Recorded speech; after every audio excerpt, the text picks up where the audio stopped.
I've always been drawn to places that time seems to have forgotten, but nothing prepared me for Kentucky.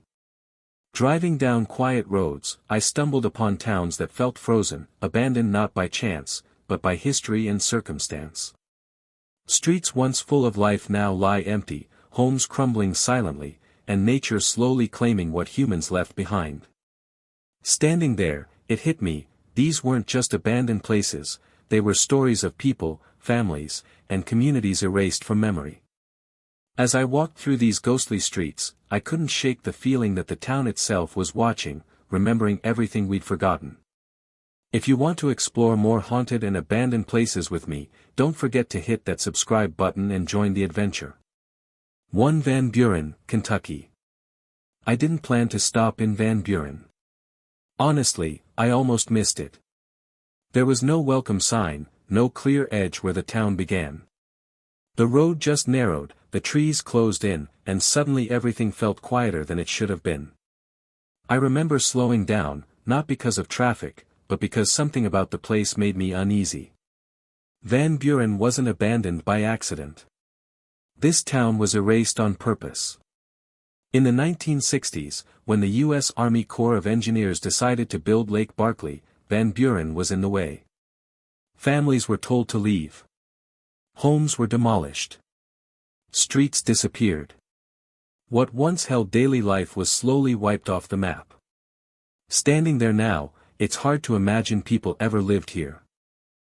As I walked along what used to be a main road, I kept thinking about how fast everything must have happened. One day, kids played outside. The next, the town had an expiration date. The ground looked normal, but knowing what was buried beneath it changed how it felt under my feet. Somewhere below, there were foundations, memories, maybe even objects people didn't have time to take with them. There's no dramatic ruin here. That's what makes Van Buren disturbing. Nature did too good of a job hiding it. Trees grew where houses once stood. Grass covered old property lines. It felt like the land was trying to pretend nothing ever happened, and that made the loss feel heavier. I stopped near the edge of the water and imagined the lake slowly rising, swallowing roads and backyards. People didn't just lose homes, they lost history. Churches, shops, family stories, gone, not because of war or disaster, but because progress demanded space. What stayed with me the most was the silence. Not peaceful silence, but empty silence. The kind that feels unfinished. Van Buren doesn't look haunted, but it feels wrong in a quiet way. Like a place that knows it shouldn't exist anymore, yet still refuses to be fully forgotten. 2 Old Kutawa, Kentucky. I first heard about Old Kutawa while looking at a map, but maps don't prepare you for what this place really feels like. When I reached the shoreline of Kentucky Lake, everything looked calm. The water was smooth, almost peaceful. But the moment I realized what was beneath it, that calm feeling disappeared. Old Kutawa didn't slowly fade away. It was drowned. In the early 1940s, the town was cleared to make way for Kentucky Lake, part of a massive government project. Families were forced to leave their homes. Churches, streets, and graveyards were abandoned. Then the water came. Standing there, I kept staring at the lake, knowing an entire town was hidden under its surface. As I walked along the shore, I tried to imagine where houses once stood. Somewhere below me, people once cooked dinner, argued, laughed, and planned their futures. Now there was only water. The idea that daily life was buried so completely felt unsettling. This wasn't ruin you could photograph. It was loss you could only feel. What stayed in my mind was the graveyards. Many bodies were moved, but locals say not all of them were. That thought changed how I looked at the lake. The water didn't feel empty anymore. It felt heavy, like it was holding secrets it would never give back. I noticed how quiet everything was, even with birds nearby. It felt like the place was holding its breath. I stood there longer than I planned to, thinking about how sudden it must have been. 1 year, Old Kutawa was alive. The next, it had an end date. No disaster warning, no chance to rebuild somewhere nearby. Just leave, or be erased. That kind of ending feels cruel in a quiet, official way. Old Kutawa doesn't look abandoned because you can't see it. That's what makes it disturbing. The town didn't decay. It vanished. And as I walked away from the water, I couldn't shake the feeling that the lake wasn't peaceful at all. It was simply very good at hiding what should never have been lost. 3 Scuffletown, Kentucky. I didn't find Scuffletown by following signs. There weren't any. I found it by following the river, letting the road fade into gravel, and trusting that uneasy feeling that tells you a place has been forgotten for a reason. The Ohio River moved slowly that day, calm on the surface, but it didn't feel friendly. Scuffletown was never meant to disappear, yet it did. This small river community once sat right along the bank, living with the river and depending on it. Over time, flooding and erosion kept taking pieces of the land. Homes were damaged again and again. Families rebuilt, then rebuilt once more, until rebuilding stopped making sense.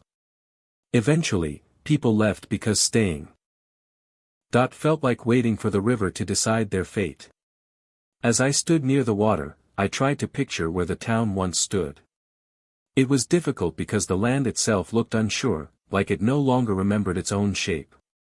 The river had eaten away roads, yards, and foundations. There were no dramatic ruins, no collapsed buildings to point at. Just open space and silence where a town used to breathe. That silence felt personal. It wasn't loud or scary, but it was uncomfortable. I kept thinking about how life here must have felt during the final years. Every heavy rain would bring fear. Every rising water level would feel like a warning. Imagine living in a place where nature keeps reminding you that you don't belong anymore. What disturbed me most was how easy it was to miss Scuffletown. No memorial. No marker. Just water and land pretending nothing happened. It felt like the town didn't just vanish physically, but also emotionally, erased from memory along with its streets and stories. I stayed longer than planned, watching the river move past without caring who it had displaced. Scuffletown wasn't destroyed in a single moment. It was worn down slowly, patiently, until leaving felt like the only choice. As I walked back to my car, I realized something unsettling. The river didn't look dangerous at all. And that's exactly why Scuffletown never stood a chance. For Neatsville, Kentucky. I first heard about Neatsville from an old map tucked inside a local library book. The name sounded simple, harmless even, but when I arrived, it felt like stepping into a story that had been erased halfway through. The road leading there narrowed suddenly, bordered by overgrown grass and scattered trees, and I had this strange sense that I shouldn't be there, or maybe that I shouldn't stay too long. Neatsville was once a small but lively town, full of families who knew each other by name, children running along the streets, and shops that marked the rhythm of daily life. But nature and circumstance had other plans. The Green River nearby had flooded again and again over the decades, taking with it homes, streets, and hopes. People didn't leave because they wanted to, they left because staying meant constant fear, constant repair, and the heartbreaking reality that life could be washed away in a single night. Walking through the remains, I tried to imagine what it had been like. Foundations peeked through weeds, a lone chimney stubbornly standing as if it refused to disappear, and broken fences sagged toward nothing. I could almost see the town alive in my mind, hear laughter from a porch swing, smell bread baking in a kitchen long gone. But reality kept pulling me back, the silence was absolute, and the emptiness pressed in around me like a physical weight. What struck me most was how sudden it all felt. Not sudden in a disaster sense, but sudden in the sense that no one could have imagined the town fading from memory so completely. One year, life in Neatsville was ordinary, the next, it existed only in photos, stories, and the occasional memory of someone who had grown up there. The town wasn't haunted by ghosts in the usual sense, but by the echo of a life interrupted and a community scattered. I paused near the river, watching its calm surface, and thought about the families forced to leave, the graves that were relocated, and the shops that would never reopen. It was strange to feel so connected to a place that no longer existed in any meaningful way. As I drove away, I kept looking in the rearview mirror, half expecting the town to still be there, stubbornly clinging to existence. But it wasn't. It had gone, leaving nothing but the quiet, the river, and a sense of loss that lingered longer than the road behind me. 5 Lynch, Coal City, Kentucky. I remember driving into Lynch for the first time, the kind of place that makes you slow down even if you don't know why.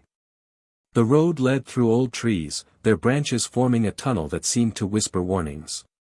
I could feel the weight of the town before I even saw the buildings, like the air itself remembered something heavy, something forgotten. Lynch wasn't always like this. Once, it was a booming coal town. Streets were lined with houses, children played in the yards, and miners came home covered in coal dust, proud of the work that supported the community. But the mines dried up, jobs disappeared, and slowly, families began leaving. The town didn't fall in a single day, it faded, building by building, person by person.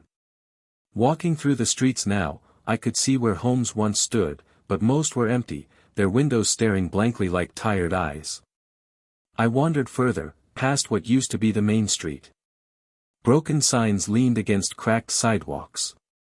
Grass pushed through the asphalt, claiming the town inch by inch. It was hard not to think about the lives that had once filled these spaces, the laughter, the arguments, the quiet nights spent inside houses now abandoned.